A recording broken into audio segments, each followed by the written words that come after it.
I still remember the first evening I arrived in Boston, though I wish I could forget it entirely. My name's Alex. I'm 21, a British exchange student, sent here for a semester of journalism, eager for experience, eager to explore, but not quite prepared for what waited. Boston at night is different from London. Colder, shadows sharper, streets narrower. The city has a rhythm, an undercurrent that feels alive if you let yourself notice it. And I noticed it that very first night. The dorm assigned to me was East Hall, built decades ago with red bricks and narrow hallways, the kind of place that carries its own history in the creaking of the floorboards and the smell of old books. My room, 313, was small but serviceable. A single bed pushed against the far wall, a desk under the window, a wardrobe that leaned slightly as if weary with age. Everything looked normal, ordinary, safe. Or at least, I told myself it was. The trouble started with my phone. I set it on the desk before heading out for coffee, and when I returned, it was gone. Gone as if it had never existed. I tore apart my jacket pockets, my backpack, drawers, even the trash. Nothing. No ping from Find My iPhone. My first thought was theft, a petty thief, someone passing through the dorm hall unnoticed. Annoying, inconvenient, but not catastrophic. I told myself that. I wanted to believe it. 3 days later, it called me. I was half asleep, the dorm quiet except for the hum of the heater, when my roommate's phone buzzed. She groaned, fumbling with it. "Alex, why are you calling me?" she asked. I froze. "I'm not," I said, my voice shaking. The screen read, "Incoming call, Alex." I laughed nervously. A glitch. That had to be it. She answered, and for a few seconds we heard only static. Then, faintly, my name. My own voice. Alex. Alex. It was impossibly close. Too close. My heart pounded, and for a moment I thought I was imagining it. I wanted to believe it was a prank, but it wasn't. She hung up, said it must be spoofing. I wanted to believe her. I needed to. But lying there under the thin blanket, I felt fear for the first time that was not rational, not safe, not explainable. 2 nights later, it escalated. My laptop began ringing. iMessage had synced for some unknown reason, and the screen lit up with "Incoming call from me." My hands froze, my pulse spiked. Against my better judgment, I clicked accept. Static. Then slow, deliberate breathing. Then a voice. Warped, robotic, unrecognizable. "Don't stay there." My fingers hovered over the trackpad, trembling. The call lasted 17 seconds, no number attached. I reported it to campus IT. They reassured me it was a sync error, reset my account, and suggested I not worry. Logical. Safe.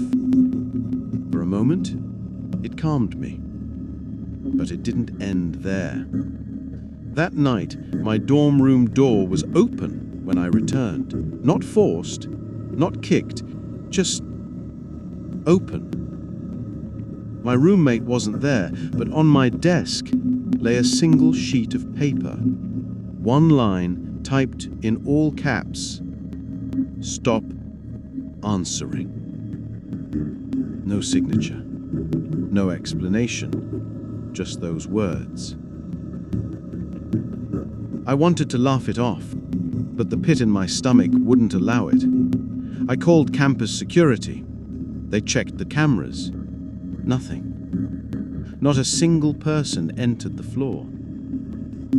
A week passed. Silence. I began to convince myself I had imagined it, or maybe the calls were glitches. And then, on October 13th, the email came. From my own account. No subject, no message, only an attachment. Room 313.wav. I clicked it. Hiss. Static. Then my own voice, crying, desperate. If you get this, don't come back to the room. Then screaming, human, inhuman, layered, distorted. 31 seconds of terror, then silence. I panicked. Called my parents in London. Called my friend, Ben.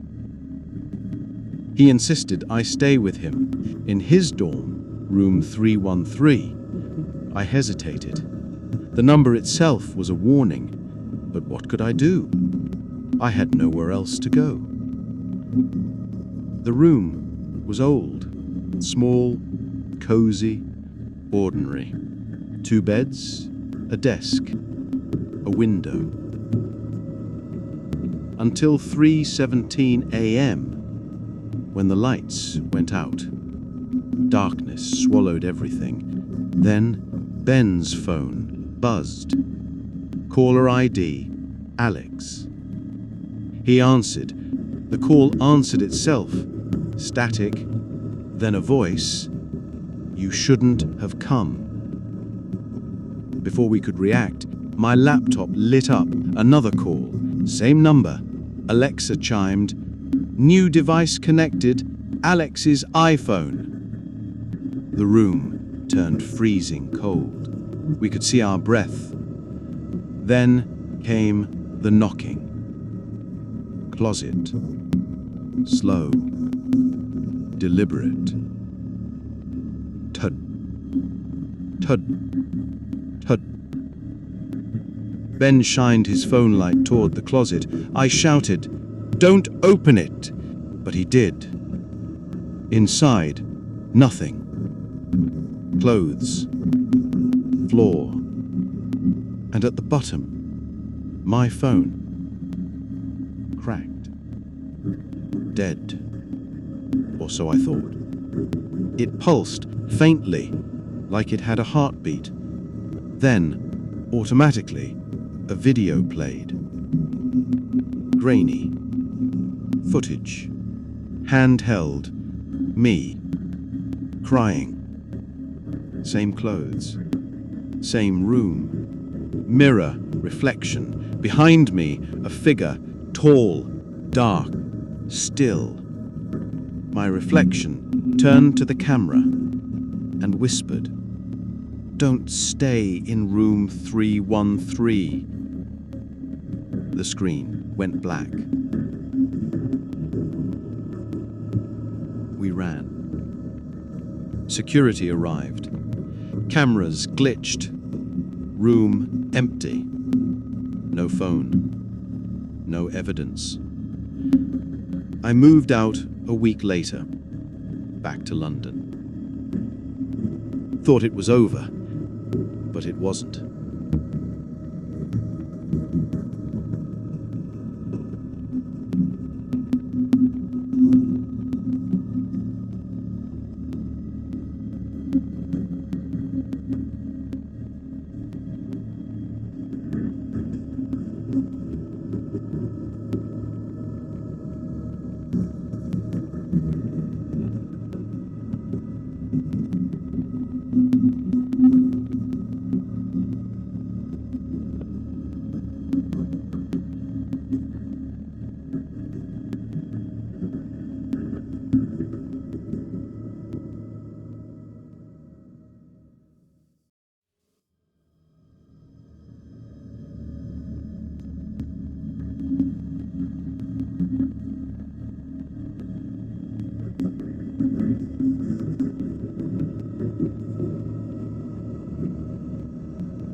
Returning to London didn't help. I thought moving away from Boston would end it, that the nightmare of room 313 would stay behind me. But the calls followed. At first, sporadic, a buzz in the middle of the night, a screen lighting up with 313. I ignored them. Then the static started, the whispering. Sometimes my own voice repeating things I had never said. I would lie awake in bed, staring at the ceiling, the shadows in my room stretching long and familiar, and feel watched. It wasn't just the calls. Small things began to happen. My keys moved, objects shifted from one place to another, but never enough to seem overtly supernatural. Just subtle, wrong, like someone brushing past me when no one was there. The first time I noticed it, I was brushing my teeth and my phone lay on the counter. I swear I turned around for a second, and when I looked back, it had moved 5 inches. I live alone. I know I hadn't touched it. I began recording everything, my phone, my laptop, every device connected to the internet. The next morning, I checked the recordings. There was nothing, until one file recorded at 3:13 a.m. showed me sitting in my chair, asleep, but a shadow passed behind me. Tall, dark, impossibly still. When I woke, no one was there. I replayed it slow motion, and the shadow's head turned toward the camera. Sleep became impossible. Every time I closed my eyes, I was back in that Boston dorm, room 313. I could hear the whispers, "Don't stay, don't answer, don't come back." Sometimes I dreamed of myself walking down the hallway of East Hall, the floor creaking underfoot, doors opening and closing at random, lights flickering, always leading me back to room 313. I tried to reach out to friends for help, but I couldn't explain it without sounding insane. I tried contacting the campus authorities, but they were vague, unhelpful. "Old buildings make noises," they said. "You're adjusting to a new city." But I wasn't imagining it. I knew the difference between an old creak and a purposeful knock. The knocking came from inside the walls. Sometimes I would hear it under the floorboards, sometimes above the ceiling. Always at night, always at 3:13 a.m. exactly. One night, in desperation, I decided to return to Boston. I booked a flight without telling anyone. I needed to know. I needed to confront whatever it was. I arrived at East Hall in the early evening. The building looked the same. Bricks, narrow hallways, the smell of dust and old books. But there was something else. A silence. A pressure in the air, like the building itself was watching. I walked to room 313. The door was closed. I hesitated. My hand hovered over the knob. I could hear faint breathing inside, slow and deliberate. I pushed it open. The room was empty. The desk, the bed, the wardrobe. Normal. I felt relief, a momentary release. And then my phone rang. Incoming call, 313. I answered.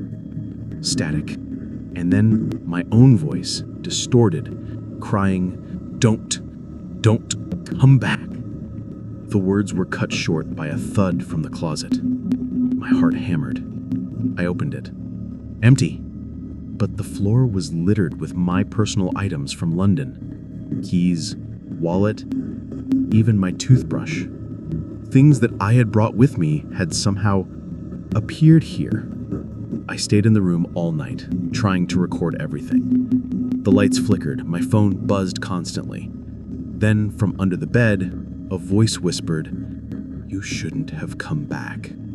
I looked, nothing, but the whisper came again, louder, closer, as if directly in my ear. The following days were worse.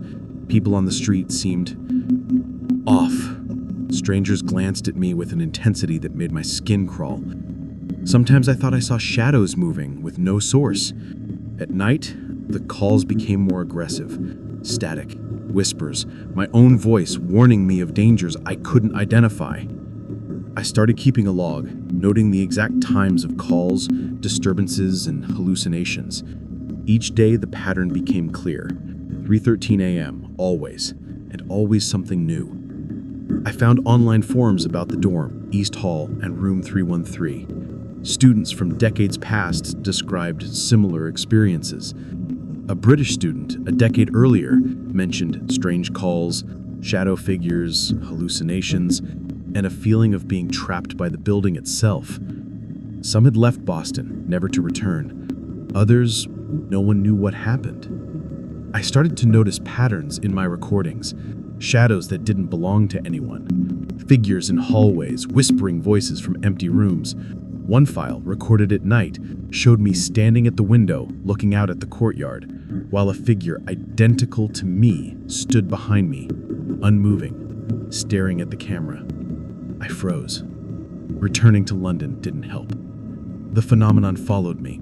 Devices glitched, items moved, shadows appeared in recordings. Sometimes my reflection in mirrors didn't mimic me immediately. Sometimes it smiled when I did not. I started sleeping in the living room with all lights on, doors locked, cameras everywhere. But the calls continued. 3:13 a.m. every night, static, whispers, my own voice warning me of dangers I couldn't identify. One night, I answered anyway. The call lasted longer than ever.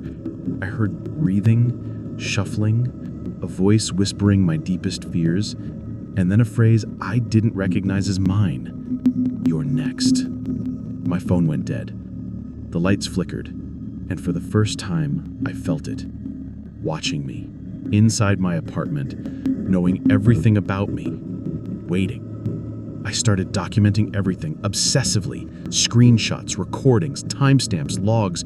Each entry grew more disturbing. Shadows appearing on camera, unexplained noises, whispers, objects moving. I could feel eyes on me constantly.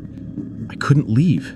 Every time I tried to travel, the calls intensified, static buzzing through the phone, my own distorted voice pleading, warning, screaming.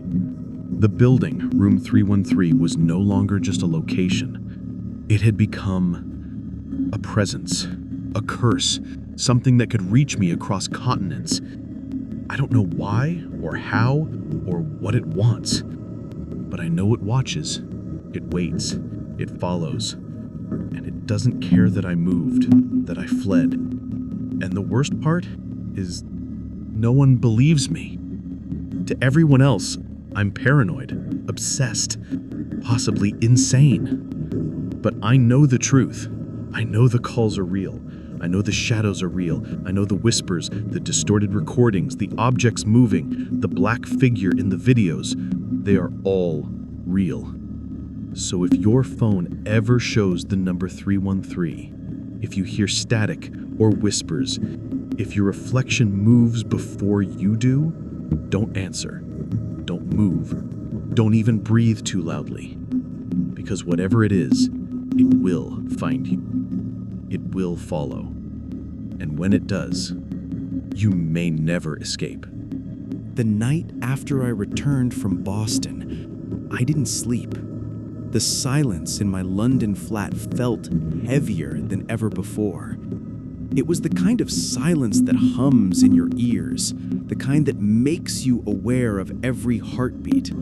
I had boarded up the windows, turned off every device, disconnected Wi-Fi, and yet, at exactly 3:13 a.m., my phone lit up. No ringtone, just the screen, glowing in the dark. Number 313. I picked it up, staring at the digits like they might vanish if I blinked hard enough. They didn't. I answered. Maybe I wanted proof that this thing was real. There was static at first, then the faint sound of dripping water. Then a voice, mine, again, but distant, weaker, almost pleading. He's not gone. He's in the walls. I dropped the phone.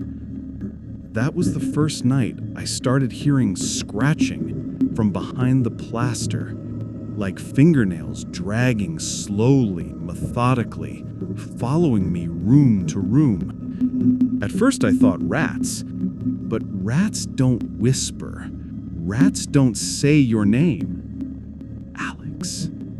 It came so faintly that I thought it was the wind, until I heard it again, closer this time, right by my ear. Alex. The next day, I tore apart my walls, looking for hidden speakers, wires, anything that could explain it. Nothing. Just dust and the faint smell of damp earth, as if the building itself was breathing. I checked with the landlord. No prior tenants had complained, he said. But as he talked, I noticed something odd. A small, faint mark on his wrist. Numbers. 313. He saw me staring, pulled down his sleeve, and changed the subject. That night, I moved to a hotel. But the thing about running from a haunting like this, it's not the place that's cursed. It's you. At the hotel, the room felt sterile. Safe, for once. I thought I could finally rest. I left the phone off, face down on the nightstand. Hours passed quietly, until I woke to the faint sound of ringing. Not my phone, the landline. It rang once, twice. I answered. "Front desk?" I said. Static. Then a voice, broken and distant. "Room 313. I froze. The front desk didn't have that extension. I slammed the receiver down, heart pounding. The phone rang instantly. I didn't touch it. It rang and rang, each chime slower, deeper, distorted, until it finally stopped. I couldn't move. When I looked toward the mirror across from the bed, something shifted. My reflection blinked, even though I didn't. I watched as it tilted its head slowly, smiled faintly, and mouthed the words, "It's still here." Then it froze, motionless, while I stumbled backward. Morning couldn't come fast enough. I checked out before sunrise. The clerk at the counter looked confused when I handed him the key. "Sir," he said, "this key says room 313. That room's been closed for years. You couldn't have been staying there." I stared at him. My receipt clearly said 312, but when I looked at the door behind me, it read 313. After that, I didn't know what was real anymore. I stopped trusting clocks, mirrors, even my own senses. But I needed answers. I found the old student archive for East Hall, hidden in a dusty section of the university library. The librarian hesitated when I asked for files related to room 313. "We don't usually open those," she said. "Too many disappearances, too much superstition." I convinced her to let me see them. Inside the box were yellowed reports, grainy photographs, and police transcripts. The first record dated back to 1964. A student found dead in room 313, phone in hand, expression frozen in terror. The cause of death? Undetermined cardiac event. The next file, 1978. Same room, same expression. Phone nearby, number 313. Burned into the receiver. Then 1993, 2007, 2018, all identical cases. And each report contained one disturbing similarity. All victims had reported receiving calls from their own phone numbers before they died. There was one more document, handwritten, no official header. It was a journal entry dated 1963, before the first recorded death. It read, "They built this dorm over the asylum's old north wing. Room 313 used to be the communications office. They said the lines never stopped ringing even after the place closed. Voices from the other side, some said. But I know what I heard. It wasn't a voice. It was me." I left the library shaking. I tried to tell myself it was coincidence, urban legend, collective hysteria. But deep down, I knew the truth. That whatever happened in that asylum, whatever opened that night, had never closed. The next few nights blurred together. I barely slept. I tried burning sage, playing white noise, even dismantling my phone entirely. Still, at exactly 3:13 a.m., the static started. Sometimes through the laptop, sometimes through my television, even through the pipes. One night, my radio switched on by itself, tuning through stations until it stopped on white noise. Then, through the hiss, came a faint whisper. "Open the door." I didn't move. The knock came seconds later. Thud. Slow, rhythmic, from my front door. I crept toward it, holding my breath. Another knock. Thud. I looked through the peephole. Empty hallway. Then a third knock, louder this time, right by my ear. I turned and saw the door to my bedroom slowly creak open on its own. Creak. Inside, everything was as I'd left it, except my phone, sitting upright in the center of the bed, screen glowing. Incoming call, 313. I picked it up, trembling. "What do you want?" I whispered. Static. Then my voice, calm, measured, confident. "You let me in." The line went dead. Since that night, I haven't been the same. My reflection still lags. My devices still glitch. And sometimes, when I listen closely, I hear two sets of breathing when I'm alone. The worst part, sometimes my phone records things I didn't say. Hours-long files of me whispering, laughing, talking in my sleep. But when I play them back, the voice isn't quite mine. It's close, but older, slower, colder. I showed one of those recordings to a friend once. He listened, pale, trembling. He said, "Alex, the voice in this isn't just yours. There's someone whispering under it. Listen." He turned up the volume. Beneath my voice, faint but clear, came a whisper that chilled me to the bone. "You're in room 313. Whisper. After that last recording, I stopped trying to sleep. Nights blurred into days. I moved between coffee and fear, between whispers and silence. My world shrank to the flicker of my computer screen, the glow of my phone, the weight of the darkness pressing at my door. I didn't tell anyone anymore. No one believed me, and the few who tried to help, they started experiencing things too. One of them was Claire, an old university friend who'd studied paranormal psychology at King's. She didn't flinch when I told her about the calls. "You're not crazy," she said, sipping coffee across from me at a small cafe. "This sounds like what we call a temporal echo haunting. Energy repeating through time, looping through places or people. It doesn't just haunt buildings, it latches onto individuals who make contact."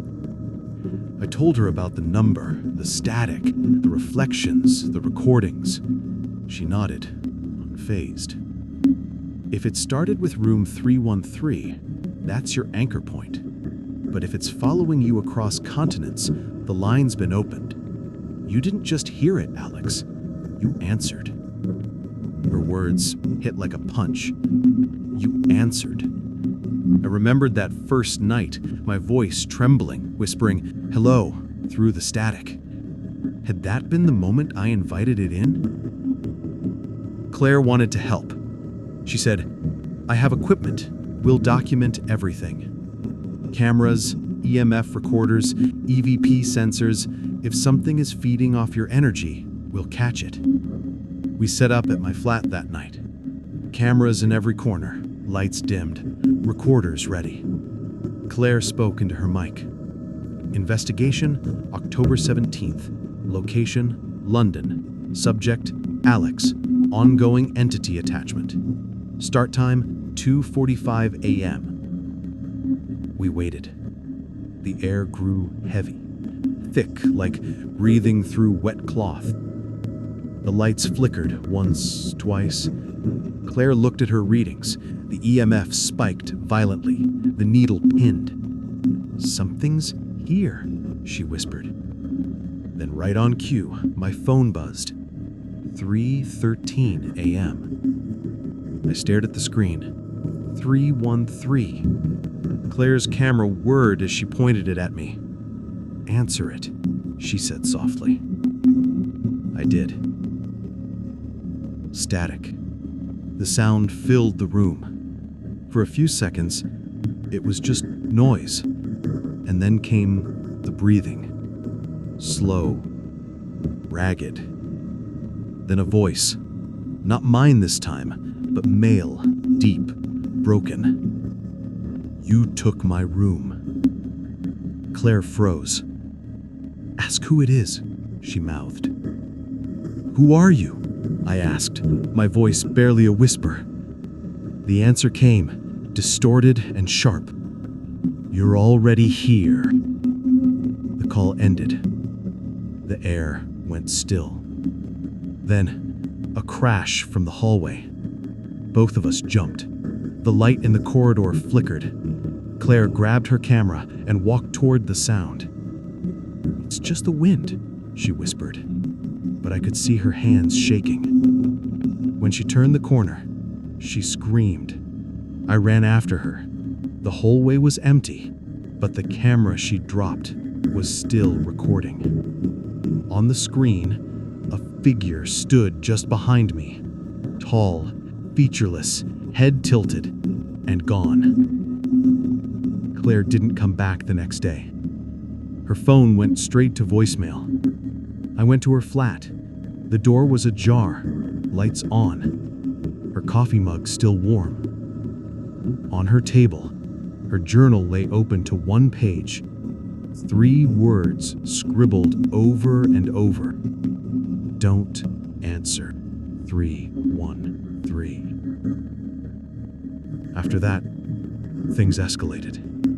The calls came more frequently, not just at 3:13 a.m., midday, evening, even during conversations. Sometimes I'd pick up, sometimes I'd let them ring, but no matter what I did, the static always found a way in. My TV would switch on by itself. My reflection in the glass would move out of sync. Sometimes I'd hear breathing over my shoulder when I worked. One night I woke to find my laptop open, a video playing. It was footage from the night Claire and I recorded, but it didn't match what I remembered. In this version, the camera kept rolling after the hallway scene. It showed Claire turning back toward the door, whispering, "Alex!" And then me, standing behind her, smiling, eyes black. I unplugged the laptop and threw it across the room. I sat there in the dark, trembling, until dawn. A few days later, a man knocked at my door. He introduced himself as Detective Henry Cole. He was investigating Claire's disappearance. "You were the last person to see her," he said, scanning my cluttered flat. "Mind if I ask you a few questions?" He noticed the piles of recording equipment, the scribbled notes. "Research?" he asked. I hesitated, then nodded. He raised his eyebrow at my wall. Dozens of printouts of the number 313, phone logs, distorted faces from the footage. "Bit busy," he muttered. When I told him about the calls, he didn't laugh. Instead, he went quiet, serious. "You're not the first," he said. "There have been reports about this number for decades. People from all over the world, the same thing. Always 3:13 a.m., always the same static, the same voice." He looked at me, eyes tired. "Every case ends the same way. The calls stop when the person disappears." Cole wanted to see the original building, East Hall. "If there's something connecting all this, it's there," he said. I didn't want to go back, but something in his voice told me it was now or never. We flew to Boston that week. The university had closed East Hall the year before, citing structural safety issues. But the real reason was obvious. Too many stories, too many missing students. The campus was deserted when we arrived, the building looming like a carcass under the gray sky. Cole forced the door open. The smell hit us first. Rot, mold, something metallic underneath. We walked down the narrow hallways, flashlights slicing through the dark. Every step echoed like a whisper. When we reached room 313, the door was half rotted, covered in scratches. Cole pushed it open. The inside was a ruin. Peeling paint, broken furniture, phone wires dangling from the ceiling. But at the center of the floor lay a rotary phone, still intact, its cord snaking into the wall. "Don't touch it," I said, instinctively. He ignored me. He crouched, brushing the dust off. "Looks disconnected," he said. Then, the phone rang. The sound was deafening in the silence. Cole jumped back, staring at it. It rang again, shrill and insistent. He reached for it. I grabbed his wrist. "Don't!" Too late. He lifted the receiver. Static. The room hummed. Lights flickered. I could feel pressure building in my skull, like the air itself was thickening. Cole's eyes widened. He mouthed something I couldn't hear. Then the lights went out. When they came back, he was gone. The receiver dangled, swinging gently. From it came my voice.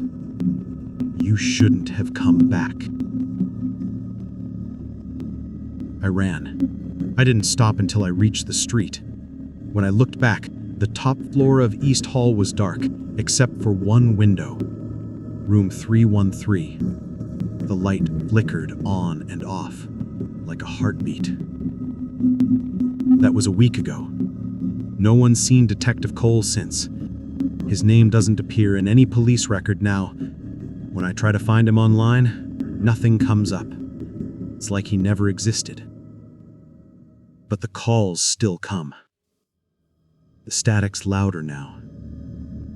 Sometimes when I wake at night, I hear a second phone ringing faintly from another room, though I don't own another one. And sometimes, when I listen close enough, I hear breathing through the walls, followed by that same voice whispering, "You're already here." The week after Detective Cole vanished, the world around me began to thin, as if the fabric between here and somewhere else had started to rot. I'd walk down a crowded London street, and every passing face would blur, melt into pale copies of my own for a split second, then snap back. When I blinked, they were strangers again, pretending not to notice the terrified man staring at them. The calls changed too. They no longer came to my phone. They came through everything. The hum of the fridge would crackle into static.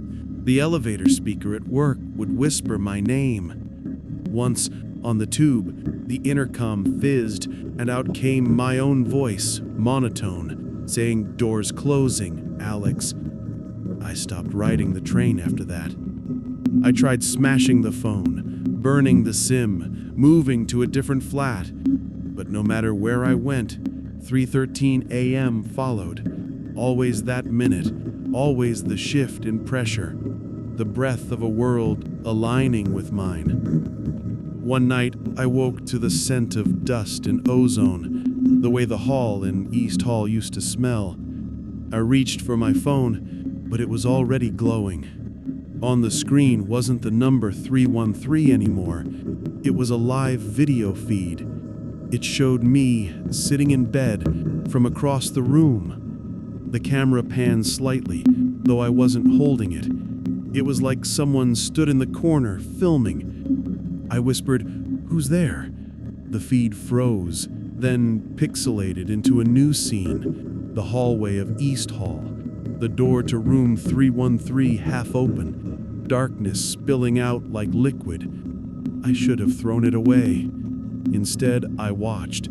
The camera entered the room, the light flickered, and for one impossible second, I saw Detective Cole standing in the corner, eyes blank, holding the receiver to his ear. The feed cut to static. The next day, I found an envelope slid under my door. No return address, no stamp. Inside was a single Polaroid. It showed me asleep in bed, but the photo was taken from the same corner angle as the video. On the back, written in faint red ink, "Answer me." By now, I'd stopped trying to convince myself this was logical. Whatever was in that room had followed me out. It wanted something. Maybe it wanted me back. I decided to research the asylum Claire had mentioned, the one East Hall was built over. The archives called it the Marston Institute for the Mentally Unwell, closed in 1903 after a fire destroyed most of the North Wing. Reports said the telephone system in that wing malfunctioned constantly. Calls routed themselves. Voices of the dead, one janitor had written in his statement, still dial the living. The more I read, the clearer it became. Room 313 had been the communications office, and the last recorded employee before the fire was a man named Alexander Morgan, my name.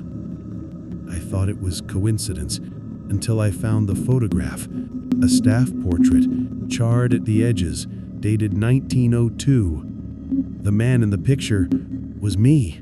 Same face, same eyes. That night I dreamed, or maybe I remembered, smoke, heat, alarms screaming, the smell of burning copper, a phone ringing endlessly through the haze, and me, or him, refusing to leave, whispering into the receiver, "Can you hear me?" I woke gasping. 3:13 a.m. The phone was ringing. I answered. The voice on the other end was calm, patient, heartbreakingly familiar.